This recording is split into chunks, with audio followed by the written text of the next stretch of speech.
Salve, camaradas! O tema do vídeo de hoje é do Pantera Negra a Barbie, a fabricação da subjetividade.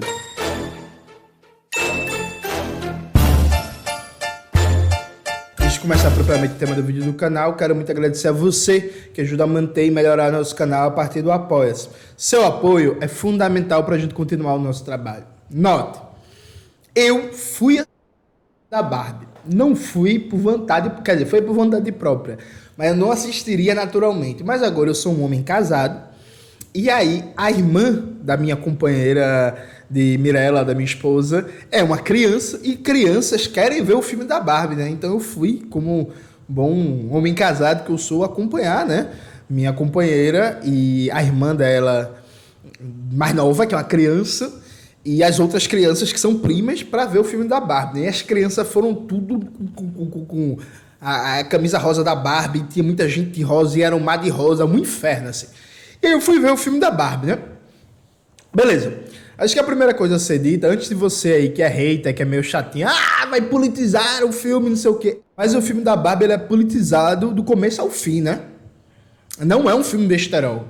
Não é um filme tipo assim, caguei pra política, vou só fazer um filme aqui como a gente sempre faz em Hollywood e tal. Não é um filme que inclusive pega todas as críticas que historicamente se fez à figura da Barbie, ironiza e tira onda e refuta e brinca e tira onda com as críticas que se faz às corporações nos Estados Unidos, faz ironias com críticas à Barbie, de que ela seria símbolo do machismo, do racismo e por aí vai. Então é um filme politizado do começo ao fim. Só que o filme, e nisso o diretor, os roteiristas foram muito bons, que eles diluem a crítica política dentro de uma narrativa em que, por exemplo, uma criança de 10, 12 anos talvez não entenda muito, provavelmente não entendeu todo o conteúdo político que foi jogado o tempo todo no filme, mas tá ali, explícito, sabe? Explícito. E aí o filme da Barbie me chamou a atenção porque é o enésimo exemplo, mais um exemplo de milhares, de como a indústria cultural estadunidense, que é a mais poderosa do mundo, vamos lembrar, viu, gente? A indústria cultural estadunidense é a única que chega nos 4 cantos do globo e que tem mercado consumidor em todos os países do mundo, e mercado consumidor de massas, sabe? Tipo assim, quando se produz e lança um filme nos Estados Unidos, se esse filme for um filme de alto orçamento, de um grande estúdio, esse filme vai passar em salas de cinema de todos os continentes do globo, sabe? Então, é isso, assim. Há uma tendência na indústria cultural estadunidense de uma abordagem social liberal, né? Por muito tempo, o cinema estadunidense foi um cinema de mera exaltação do imperialismo estadunidense dentro de um padrão de valorização de um ser humano branco, másculo, musculoso, bruto, e que era a imagem dos Estados Unidos, do país, né, das oportunidades e tal. Vamos lembrar, né, dos personagens clássicos Rambo, Rocky Balboa, o Schwarzenegger como Exterminador do Futuro, e todos os outros personagens símbolos, o Super-Homem, né, do Christopher Reeve, que era aquele cara branco, galego, não sei o que era o exemplo do cidadão estadunidense, por aí vai. E nos últimos tempos, né, a indústria cultural dos Estados Unidos, seguindo a tendência política de uma ala da burguesia, dos intelectuais da burguesia, aderiu a narrativas social-liberais, né? E aí, eu já falei muito no canal o que é o social-liberalismo, eu não vou repetir, mas de maneira bem telegráfica, o social-liberalismo é uma perspectiva teórico-política que incorpora demandas por igualdade, por respeito à diversidade de mulheres, de pessoas negras, de LGBTs, de imigrantes, e que faz algum debate de defesa e promoção dos direitos humanos, mas faz esse debate descolado das relações econômicas de produção, das estruturas de poder, naturalizando o neoliberalismo em primeira instância e o capitalismo em última instância, e defendendo maior diversidade e maior igualdade de oportunidades para mulheres, pessoas negras, LGBTs, imigrantes, PCDs, dentro da estrutura capitalista. Então você tem várias produções culturais que, ao invés de fazer como se fazia no passado, por exemplo, o cinema dos Estados Unidos, durante várias e várias décadas, foi uma ferramenta de promoção da supremacia branca, né? Do racismo, de perspectivas quase que nazistoides, porque toda vez que tinha um personagem com valores positivos, um personagem heróico, corajoso, ético, bonito, desejado, era alguém branco, né? Muito branco, mais branco que essa parede, né? Assim, e aí pessoas negras sempre apareciam ou em papéis irrelevantes e sem nenhum protagonismo, ou então em papéis inclusive negativos, né? Assim como pessoas da Ásia, orientais, assim como pessoas do Oriente Médio, muçulmanos, assim como russos, comunistas, sindicalistas e por aí vai.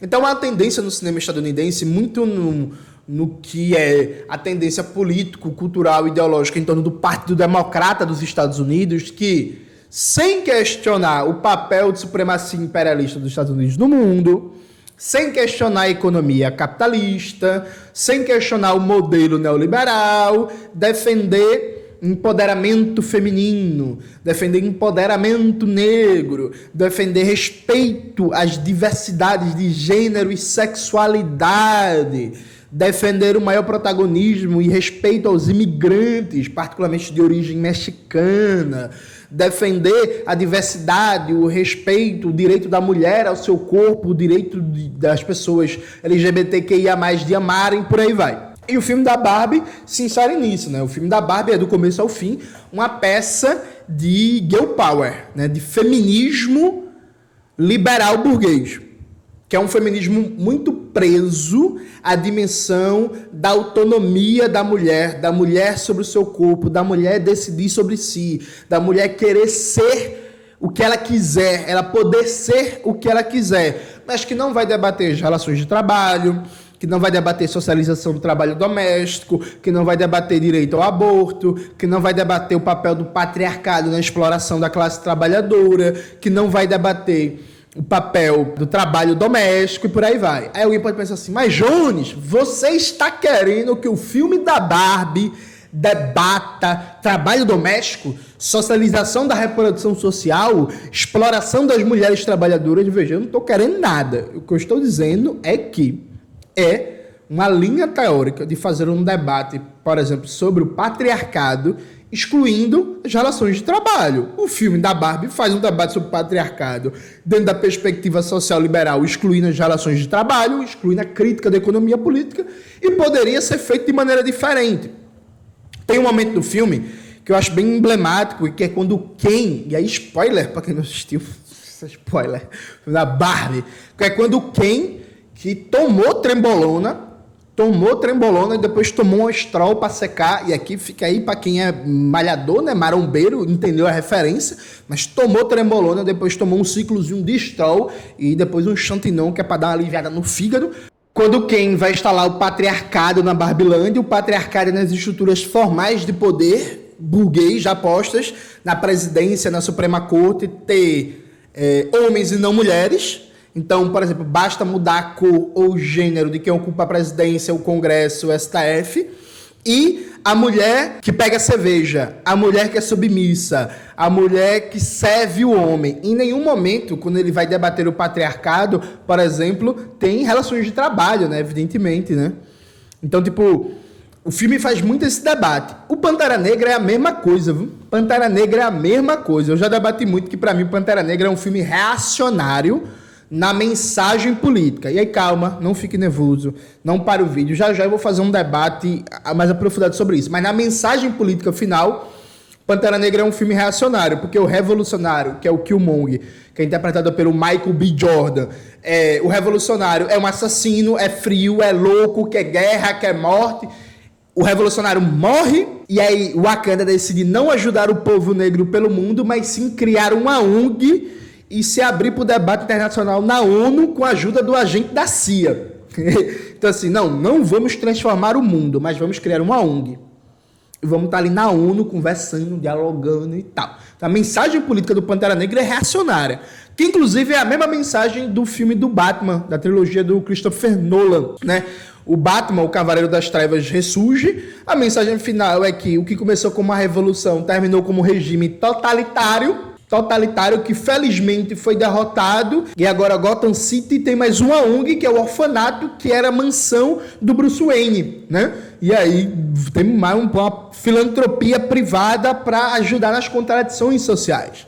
Então veja, o filme da Barbie é muito isso, essa pegada que a gente tá vendo cada vez mais no cinema, tá ligado? Tipo, é muito doido que o Exterminador do Futuro, a trilogia inicial, toda ela é a ideia de que um cara branco dos Estados Unidos vai salvar o mundo quando as máquinas tomarem o poder e começarem a aniquilar a humanidade, né? Então o John Connor vai salvar o mundo. Num dos últimos filmes do Exterminador do Futuro, a personagem central era uma trabalhadora mexicana. Então veja, e não é mais proteger a mulher que vai dar à luz ao escolhido, o líder da resistência, né? O John Connor. Não é isso. Não é isso. Né? É ela que vai liderar a resistência, a trabalhadora mexicana. E num filme anterior, que é com aquela moça, que eu não sei o nome dela, que fez Game of Thrones, que era Daenerys, do Game of Thrones, no filme anterior já era uma mulher, que era a líder da resistência.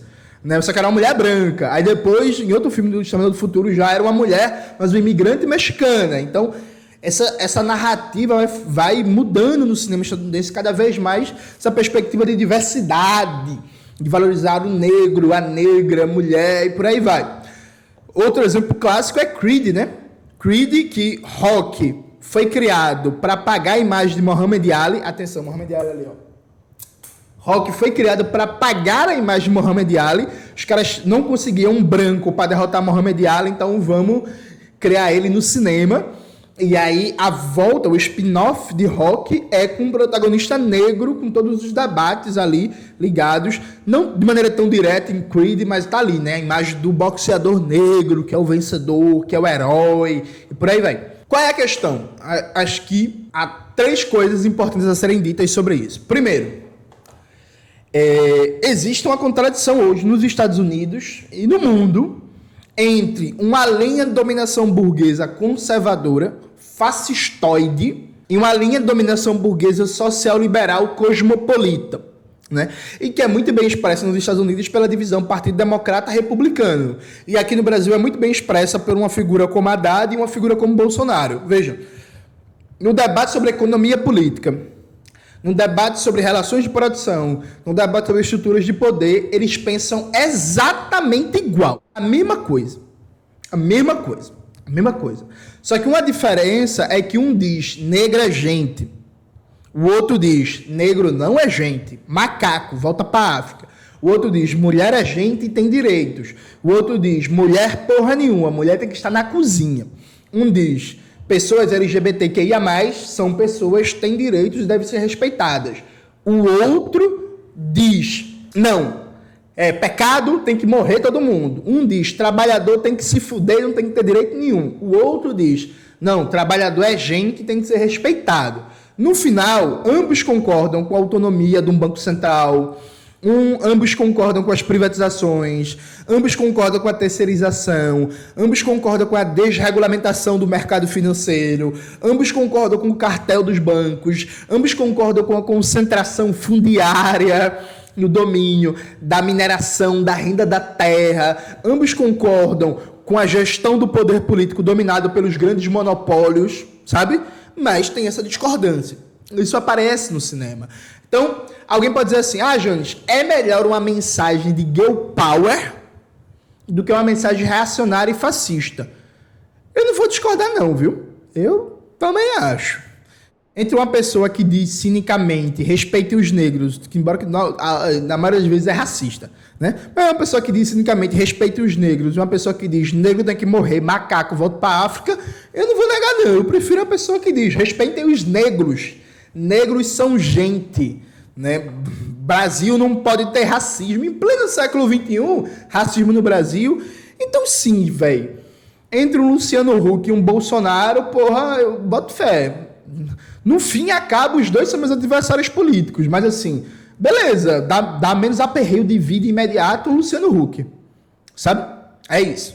Perfeito? Perfeito. Então sim, discordâncias profundas com esse discurso girl power liberal, mas entre o discurso girl power e um discurso Damares, um discurso Michele Bolsonaro, beleza, vai o discurso girl power. É isso.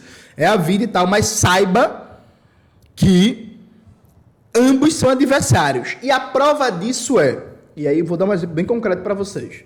E aí vou dar um exemplo, inclusive, numa área que eu domino muito mais, que é o debate racial. Gente, nos últimos 10 anos, é o momento da vida política brasileira, desde o fim da escravidão, que se criou o maior consenso que o Brasil tem racismo. O Brasil, por muitas décadas, foi o país do mito da democracia racial, que todo mundo negava que existia racismo no Brasil. Hoje, por parte do legislativo, do judiciário, do executivo, da mídia burguesa, de instituições públicas, de instituições privadas, a gente tem um reconhecimento que o Brasil é um país racista. Então essa onda de empoderamento negro liberal, essa onda de debate sobre representatividade criou uma situação no Brasil que hoje em dia não dá mais com tranquilidade para negar que tem racismo no Brasil. Dá para ser racista com tranquilidade, viu, gente? O Brasil continua, olha. Mas negar que tem racismo no Brasil com aquele discurso, não, Brasil, racismo aqui? Não, tem não. Racismo é nos Estados Unidos, no Brasil tá de boa. Isso não cola mais. Tanto é assim que o diretor de jornalismo da Rede Globo, Ali Camel, lançou aquele livro anos atrás, Não Somos Racistas. E aí, tirando o movimento negro e algumas pessoas de esquerda, isso não foi escândalo para ninguém, né? Tipo, hoje em dia, por exemplo, não dava para um diretor da Rede Globo lançar um livro desse. Sabe? Simplesmente assim. Não dava. Não tem espaço político para o cara lançar um livro dizendo que no Brasil não tem racismo. Não dá. Perfeito? Isso fez com que as pessoas negras deixassem de ser encarceradas em massa? Não. Não fez, não. Isso fez com que as pessoas negras tivessem... Isso reduziu alguma coisa a precarização do trabalho para pessoas negras? Também não. Isso fez com que, um dado até básico, que a polícia matasse menos preto, muito menos. Sabe? Do mesmo jeito, por exemplo, é quase impossível hoje você ter um blockbuster, um desses filmes, por exemplo, da Marvel, da DC, que não tem um momento do girl power, que não tem um momento das mulheres comandando. Isso provocou, por exemplo, uma explosão de demanda de vagas por creche, sabe, no Brasil. As vagas por creche estão crescendo. Isso provocou algum debate sobre socialização do trabalho doméstico. Isso provocou algum movimento para enfrentar os casos de violência obstétrica contra a mulher. Isso provocou um conjunto articulado de políticas públicas robustas para enfrentar o feminicídio. Muito menos. Percebe? Então é isso, assim, que beleza, entre um discurso fascistoide e um discurso liberal pró-diversidade e pró-representatividade, muito massa que a galera entenda que, porra, o discurso liberal mais palatável no imediato. Não, beleza, suave. Agora, sabendo que isso, em última instância, não muda nossas condições de vida imediatas.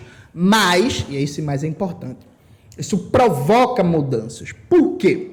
Veja, essa divisão entre democratas e republicanos, não de maneira mecânica, imediata, mas tem muito também de bases socioespaciais. Entendam, vejam, em ambientes urbano-industriais, como você tem mais acesso à informação, à circulação de conteúdo, a relações sociais diversas, como você tem uma dimensão de impessoalidade muito maior, você tem elementos de moral mais frouxos ou que se transformam de maneira mais rápida. Então, por exemplo, numa cidade como São Paulo, não existe isso de você conhecer todo mundo da sua cidade, né? Não existe isso de você conhecer todos os seus vizinhos.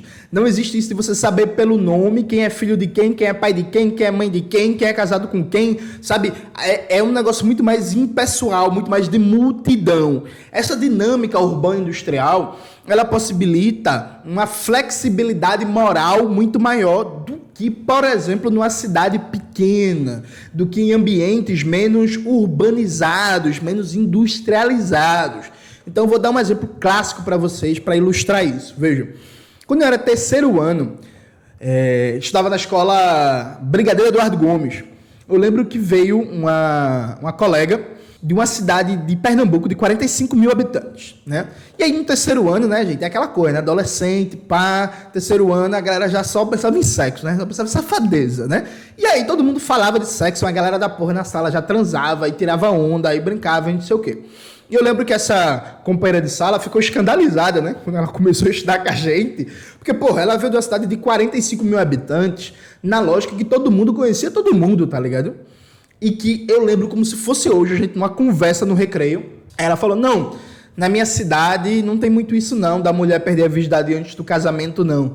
Porque quando a mulher transa uma vez, ela quer sempre, e isso lá não é valorizado não. Tipo, esse negócio quando a mulher transa uma vez quer sempre, isso inclusive é uma mentira, é um mito, né, gente? Mas é isso, sim. Ela veio de um outro ambiente em que, por exemplo, as meninas, as adolescentes, que estudavam ali no Brigadeiro Eduardo Gomes, né, que fica ali em Boa Viagem, centro de Recife, que viviam em Recife, tinham uma dimensão de relação com o seu próprio corpo, com a sexualidade, que ela não tinha acesso. Essa outra colega que veio da cidade do interior, né, da cidade de 45 mil habitantes, que você tinha outra dinâmica de moral, outra dinâmica de costumes e por aí vai. De tal sorte que, às vezes, a gente que mora numa grande cidade, a gente acha que essa dimensão da consciência, dos valores, da moral de Recife, por exemplo, é a consciência, a cultura e a moral de todo Pernambuco. E não é. E mesmo serve para São Paulo, para Rio, para Espírito Santo, para Minas e por aí vai. Esses discursos girl power, por exemplo, como no filme da Barbie, no âmbito urbano, eu tenho até dúvida, no âmbito urbano, por exemplo, em Recife, eu tenho até dúvidas o quanto isso é disruptivo ou se é em alguma dimensão disruptiva. Mas em determinados ambientes periféricos da própria Recife e em várias cidades menores e ambientes menos urbanos industriais, o discurso girl power da Barbie, ou o discurso do empoderamento negro, do Pantera Negra, tem sim um elemento disruptivo. É por isso que muita gente acha que o social-liberalismo é uma porta de entrada para uma perspectiva de esquerda mais avançada. Não necessariamente. Isso é uma visão simplista, mas inegavelmente, essa minha colega, por exemplo, do terceiro ano, que com 17 anos de idade, estava no terceiro ano, e para ela falar de sexo ainda era um tabu, porque a mulher não podia transar antes do casamento. Para ela, um filme como o filme da Barbie ou o filme da Capitã Marvel, que fala do direito da mulher determinar a si mesma, da mulher escolher o seu caminho, para ela pode ter um impacto. Então, veja, acaba que e os fascistas, os conservadores, reacionários, ficam tão putos com essa produção social liberal ao ponto de compará-la com comunista, com revolucionária, porque, de certa forma, para eles é sim uma ruptura, uma destruição do seu mundo. Percebe? Então, sim, pode ser que, para milhões de garotas no mundo, seja a primeira vez que elas escutem falar que a mulher pode e deve escolher o que ela quer ser na vida. É possível. Possível não, é bem provável, aliás. Eu acho que vai acontecer. Não dá pra gente dimensionar, até onde eu sei, pelo menos, o quanto, onde, quando, com precisão, mas assim, vai acontecer. Do mesmo jeito que é possível e improvável que uma pessoa negra tenha visto pela primeira vez, de maneira positiva no cinema, pessoas negras com o filme Pantera Negra, mesmo tendo Blade no passado, mesmo tendo naquele filme do Bruce Leroy que pega bala com os dentes, que ninguém lembra, mas que foi pra mim o primeiro filme, viu, gente? O primeiro filme de empoderamento negro em Hollywood. Bruce Leroy pega bala com os dentes. Quem tem mais de 30 anos lembra desse filme. Filmaço. Clássico. Então, veja. É por isso que a gente tem que ter, inclusive, cuidado com a crítica ao social-liberalismo, para não parecer que a gente está renegando em bloco tudo. Porque, veja, há uma diferença de você dizer assim, e aí eu fiz um comentário no Twitter só tem gente emocionada, né? Que eu achei o filme da Barbie terrível. Veja, o filme é terrível. Aí já apareceu uma galera burra, porque, desculpa, gente, essa coisa de gente burra, para dizer assim, não, comunistas extrema-direita contra o filme da Barbie. Na verdade, não. O que a extrema-direita se incomoda é justamente com um conteúdo ainda que abstrato, ainda que descolado das relações de produção, ainda que descolado de um debate sobre estruturas de poder, um discurso de autonomia feminina. O que eu concordo e tal, além do filme não ser bom, cá entre nós, mas críticas cinematográficas à parte, o que eu discordo é dos limites disso e como isso não provoca uma real emancipação da mulher, assim como o social-liberalismo não provoca uma real emancipação do negro e por aí vai. Então são discordâncias diferentes. Agora, para mim, é inegável que, por exemplo, o Pantera Negra, mesmo sendo uma narrativa política reacionária de fundo, né, um debate social-liberal com a narrativa reacionária de fundo, ele tem um impacto muito importante na subjetividade e na autoestima de pessoas negras. Assim como o filme da Barbie, mesmo sendo uma versão enlatada de girl power, de social-liberalismo, ou como diria Nancy Fraser, né, de feminismo empresarial, ele tem um impacto muito importante na ideia de autonomia feminina para milhões de pessoas. E aí, onde é que está o problema real? Que eu sempre volto para ele, né, gente? Eu falei ele, por exemplo, no meu vídeo, se o rap virou conservador. Bota o vídeo na tela aí, Maxwell. O problema real é que as pessoas que são tocadas por esse filme, como da Barbie, que são tocadas pelo filme do Pantera Negra, deveriam ser tocadas pela gente, organização política revolucionária. O problema em si, maior, é as pessoas ouvirem a palavra feminismo pelo filme da Barbie e não por uma organização política revolucionária. Esse que é o problema. Alguém pode dizer assim, Jones, você quer competir na indústria cultural estadunidense? Você mesmo falou que é a mais poderosa do mundo. Veja, não é competir na escala global. É competir no sentido de que, no bairro que eu estou morando, na periferia de Recife, o que é mais provável, nos próximos 10 anos, as meninas ouvirem falar a palavra feminismo pelo filme da Barbie ou pela militância de alguma organização política? Pelo filme da Barbie. Numa escala micro, de um bairro. Tá ligado? O problema real é que o social-liberalismo, que aparece dia sim, dia não também, nas produções culturais, por exemplo, da Rede Globo ou de Hollywood, ele é o único acesso de várias pessoas a debates sobre luta antirracista e ao debate sobre pessoas sobre feminismo, sobre luta contra a LGBT e a mais fobia. O debate real tá aqui, sabe? O debate real tá aqui. Porque senão, inclusive, gente, tem uma coisa. Há várias abordagens na teoria da comunicação que, ao invés de focar no conteúdo da mensagem emitida, tentam focar no receptor, né? Embora tenha discordância, porque eu acho que, em última instância, o que determina é realmente o conteúdo da mensagem emitida nas macroestruturas de comunicação, mas esse ponto é muito importante. A gente não tem circulação de militância, organização popular no nível necessário para que conteúdos como o filme da Barbie sejam assimilados de maneira crítica. A galera veja isso, tipo, ou veja só como um filme, mais ou menos, nos Estados Unidos, ou entenda todos os limites que estão ali inscritos na mensagem de girl power. O problema, em última instância, está aqui. Tipo assim, a burguesia dizer para a população negra que o limite do antirracismo é você se achar bonito e você gostar do seu cabelo, a burguesia está fazendo dela, né? Porque ela está preservando, a propriedade privada dos meios de produção e a estrutura do poder. O foda é quando a gente não tem organização popular para dizer para as pessoas, isso não é o máximo que se pode chegar em antirracismo. Tem muito mais luta antirracista do que aparece no programa da Patrícia Poeta, da Rede Globo. Ou nos programas da GNT, também da Rede Globo. Tem muito mais luta feminista do que aparece no filme da Capitã Marvel ou no filme da Barbie. É aqui que está o problema real. É aqui que mora o problema. É aqui onde a coruja dorme. Coruja ou besouro, né? Porque vai vir o filme da DC aí do besouro roxo, besouro verde, que é o filme com a Bruna Marquezine, né? A Bruna Marquezine, desde que ela largou o Neymar, a vida dela só prospera. Isso foi uma benção na vida dessa mulher. Então, veja, é aqui que tá o problema real, sabe? E aí, é isso, gente. Parece meio repetitivo. Jones, você em vários vídeos termina falando que o problema é falta de organização popular, é falta de tecido organizativo revolucionário da classe trabalhadora. Mas, infelizmente, é isso, gente.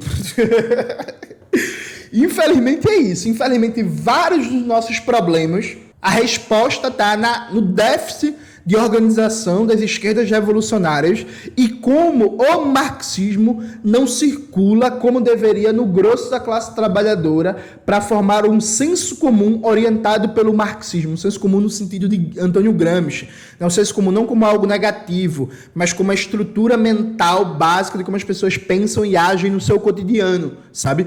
Em última instância, é essa a questão.